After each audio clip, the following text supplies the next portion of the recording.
Here we are on June 16th, 1979, or is it June 16th, 2024, trying to recognize the 45th anniversary of Rich Coe's being Svengoolie. I'm hearing a slight echo over here. Let me see if I can adjust for that. Okay, so let's start from the beginning. I was trying to put some context because, and I'm again, as I say, I'm trying to tamper down my excitement and stay in the pocket, if you will. So, for something to carry on for 45 years, it's kind of a big deal. So, I'm going to say for Rich Coes to have been portraying the character of Svengoolie for 45 years, kind of a big deal. So let's put some context around this and let's look at changes in the world since Rich Coes started on as the character. Am I going to get these in the right order? I hope. Let's see right here. Okay, so President of the United States at the time that Rich Coes first became the Man in the Hat, well, that was Jimmy Carter. Now to come a little bit more local, since it was a Chicago-based, Illinois-based start to the show, Jim Thompson was governor. And even more local, Jane Byrne was mayor of Chicago. Now, clearly, we've had many presidents and many governors and many mayors since then. I'm kind of trying to point out how so many things in the world change across a 45-year time period.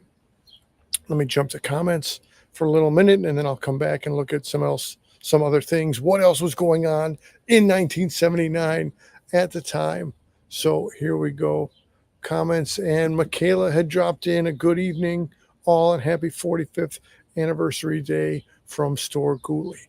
Okay, Michaela, great, and it was great that some of your art made it on the show again last night. Michaela, that is, as always, super cool to see your art on the show, to see your art that you post in the subreddit. And as long as we're in the comment section, the more things change, the Sven stays the same. Sven's still here. Thank you, Jim Campbell. Glad you're around. Glad you're hanging out with us for the show. All right. So, as we were saying, Jimmy Carter, Jim Thompson, Jane Byrne. What else was going on in the world? What were the big movies? What songs were getting some airplay at the time? So let's see if we can take a little bit of a look at that stuff. So right there, Donna Summer, Hot Stuff was high up on the Billboard right at that time. Different Strokes was a pretty big deal on the TV, as was Good Times, as was The Muppet Show. Saturday morning cartoons. Now, again, Son of Svengoolie at the time was still a nighttime show. So there was some time gap between the Saturday morning business and the nighttime airing of Son of Svengoolie. So right here, we're looking at ABC was starting out with the Super Friends and then coming on with Plastic Man.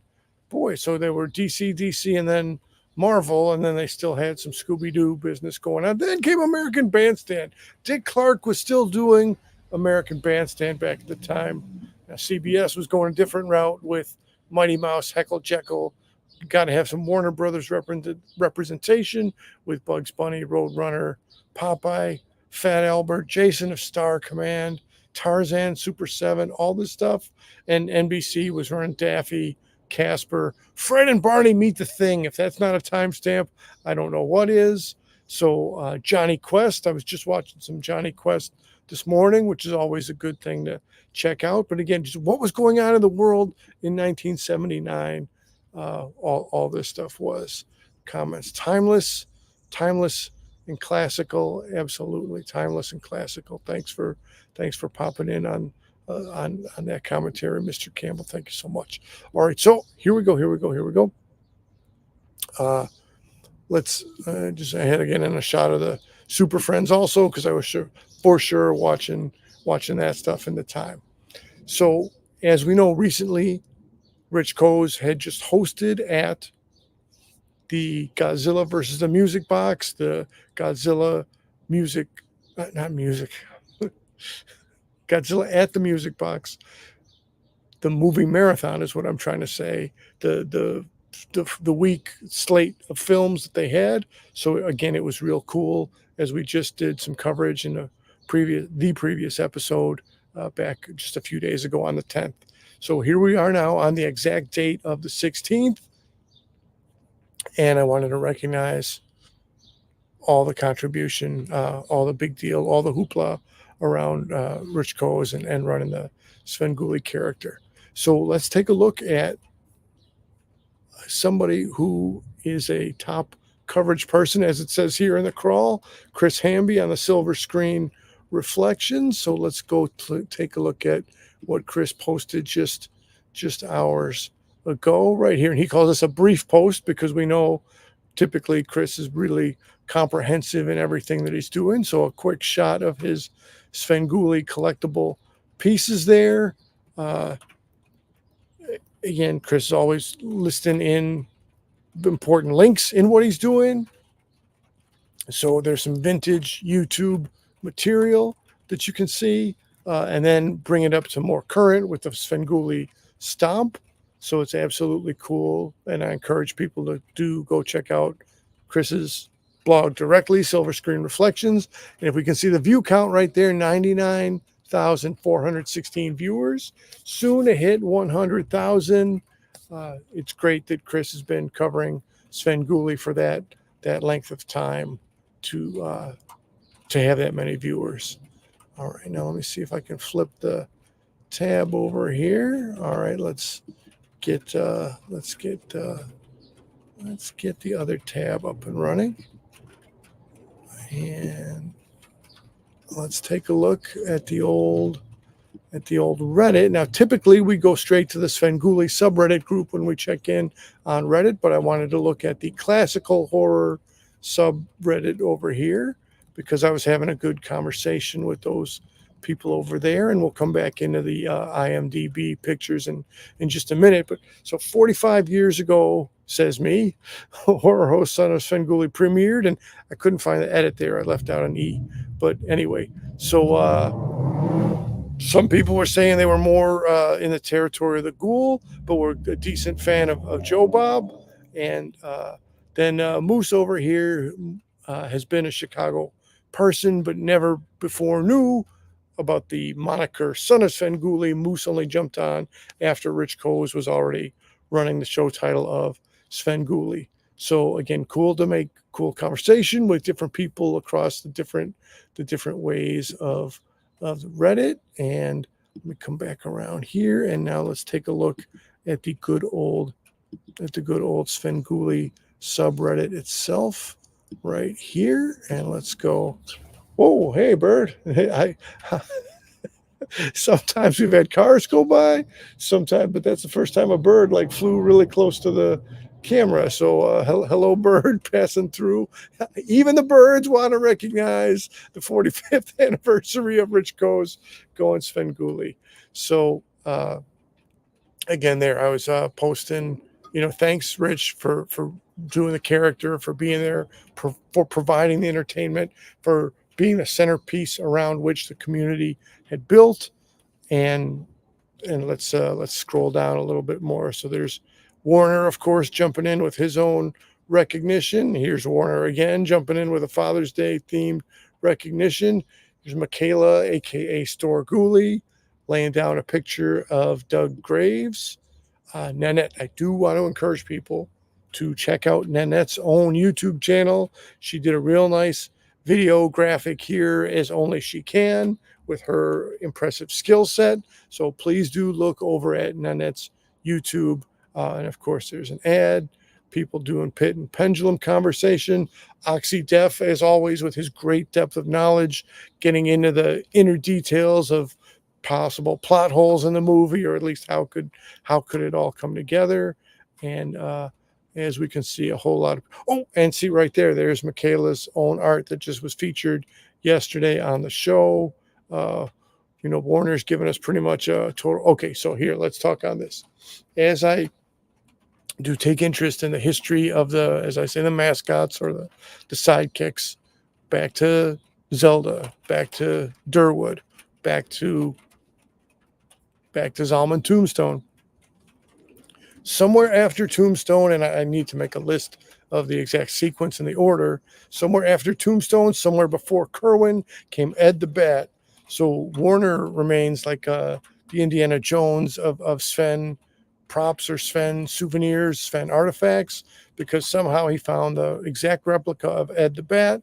And at the music box, he was able to have Rich sign the wing of the bat, as you can see right there. So Warner wasted no time getting that into a shadow box display box. That's a really cool piece right there. There's Gwen. There's shots from the movie. There's Michaela art. So it's all, and let's speak again. Pit and the Pendulum, as far as a non-universal, as far as a color, based on Edgar Allan Poe. It's some seriously good horror stuff as well. All right, so let's come around here and pull Mr. Campbell's comment off the screen for a bit so we can see some other imagery here. And where did I put the coming back up. I wanted to again look at the earliest days of IMDb. So Attack of the Giant Leeches was the unaired pilot. So I don't know. Wouldn't it be cool if somewhere that somebody had that private reel or lost archive footage of the unaired pilot of Attack of the Giant Leeches? Now, I've never seen In the Year 2889, but I even like the profile that they put in there. It says, the Son of Svengoolie appears after the original Svengoolie disappears. So that was a good hype job they did there in IMDb. And again, let me give credit. That's from where I pulled the thumbnail image out of IMDb. So looking again, I didn't realize this before, and it's not rocket science or it's not surgery brilliant, but if somebody wanted to be in that Chris Hamby camp of being a historian and trace the dates and what films were aired on which dates. So it's all right there in IMDb. Again, Dracula's Daughter, one of the early, and Son of Dracula and Dracula versus Frankenstein, right? Definitely the zombie wind spinner and the Frankenstein wind spinner in the back distracted me there. I should have known that before I put them there. But anyway, it's interesting to see what was the first run of Universal Monsters that Sven had, and noteworthy and important, I will say, from early on, right? So if you started in the summer of '79, and already as far as local Emmy awards go, right there out of the gate, before there were Rondo Awards, before a Horror Host Hall of Fame existed, before any of this stuff, Rich Coase was, as pictured in his hands right there, Rich Coase was pulling local Emmys for the Chicago Midwest area, both for 1980 and 1981, Outstanding Achievement for Entertainment Program Series. So again, back to those earliest days, that at the building blocks of this 45-year run, that's what was going on. Was Rich was being recognized by his peer community, other broadcasters, for putting together a quality presentation and a quality Son of Svengoolie show. Okay, so that covers the pictures and stuff. Now I wanted to come up to current and on some Sven items and some Sven gear.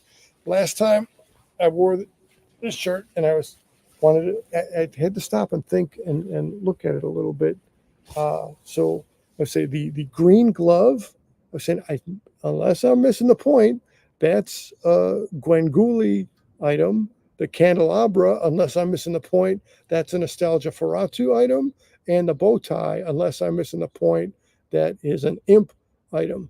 So you still got the movie reel, you still got the bats, you still got Sven's face, you've still got the rubber chicken in the machine that measures for the cornometry or the cornometer. So last time I didn't comment on those exact origin pieces or how did this image get on the shirt. Again, it's there's how the inside tag looks. Maybe that's too. But now, since it's Father's Day, what other Sven items might have come my way for the day? Look at it. Oh, I like the way the light is getting captured on that right there. It is the lunchbox. So if we go here, we got Kerwin. If we go here, we got Sven and a rubber chicken, and of course the current and newest of the coffins. If we go here, there's my old pal Zalman Tombstone. And again, as I've said before, that was one of the coolest things in the world to me in 79 and 80, 81, 82. You guys, a talking skull on the TV. So it was the visual and the wisecracking sense of humor that came out of Zalman. It was all good stuff. Over here, again, we got a little bit of glare, which I don't know how I can exactly answer for or resolve, but we got the Toink, or is it Toy NK? One of the pronunciations I've yet to land on, but we got the Sven shield right in there. Good stuff. Again, so, inside, no surprise. It's just a standard fare lunchbox, but I'm happy for that to be on the list of Father's Day items that came my way. And as I was just showing the white shirt, now, friends, here we go. It's a different kind of material, but let me tell you, this is also a really, really cool Sven shirt to have. Now, this has the glow-in-the-dark feature. I did test the glow-in-the-dark, and maybe another day we'll show the glow-in-the-darkness on the screen, or the glow-in-the-dark feature on the screen, but it is strong. This shirt has strong glowing capacity. And again, if we're going to break down image to image, we got a spider web. We got to clear the air lanes. We got a Kerwin portrait. We got a coffin silhouette. We got a rubber chicken. We got the crossed rubber chickens. We got a spider. We got a bat. We got a few different bat images. We got the Sven image just as it is on the t-shirt. We got official chicken thrower. I mean, so much of what goes on in the show has been captured on the shirt, and it's a good shirt to have. Not bad to be able to hang out in Svenville and have some Sven stuff. So again, it's Father's Day today, so happy Father's Day to Sven fans and dads out there. Again, credit to Jim Campbell for stopping by in the comments. Credit to Michaela for stopping by in the comments. Next upcoming appearance for Sven, as far as we know, unless something else jumps on the calendar, we are looking at Flashback Weekend coming in the end of August. So here we are now in mid-June, July. So we got roughly 6 weeks until the next live appearance for Sven. We'll have to see what other things come and go until that time. Thanks for giving us a watch here. Again, I keep saying it episode to episode, I got to get these classes sorted out. Thanks for coming by, people. We'll be back again with more Sven material coming up. I'm going to close this out. Thanks for stopping through. Happy 45th anniversary of playing the character of Svengoolie. Rich Coase, thanks so much for 45 years of good times. And we're out.